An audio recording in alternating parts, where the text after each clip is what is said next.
কি বলি কি বলি আমরা ইন্না লিল্লাহি, তাই না?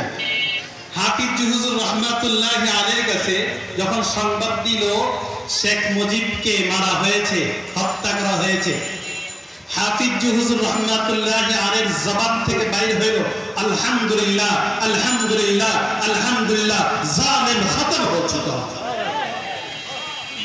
হাফিজ হুজুরের জবান থেকে যদি শুনি জালেম খতম হয়ে চুকা, জালেম শেষ হয়েছে। জালেম শেষ হওয়ার পরে দীর্ঘ 2008 পর্যন্ত আল্লাহ সুযোগ দিয়েছিলেন। যখন আমরা সুযোগ গ্রহণ করি নাই, বারবার আবার কখনো ফাসিককে কখনো জালেমকে আমরা মসনদে বসাইছি।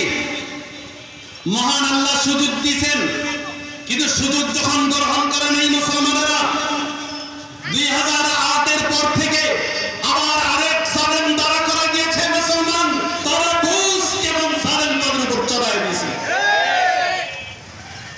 এরপরে আলেম ওলামাদের কান্নার বিনিময়, ছাত্রদের রক্তের বিনিময়, ওলামা কিরামদের করুণ কান্নার বিনিময়, যাহা করো ওলামা কিরাম বাইতুল্লাহ খিলাফ ধরে কাঁদছে। কারণ আমরা 5ই মের ঘটনা ভুলি নাই।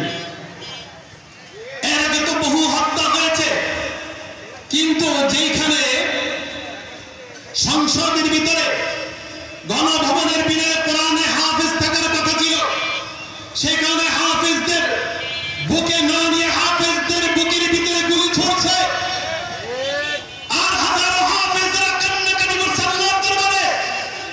ওই জালেমকে আল্লাহ রাব্বুল আলামিন বেইজ্জতি করে এই দেশ থেকে আল্লাহ তাড়াইছে।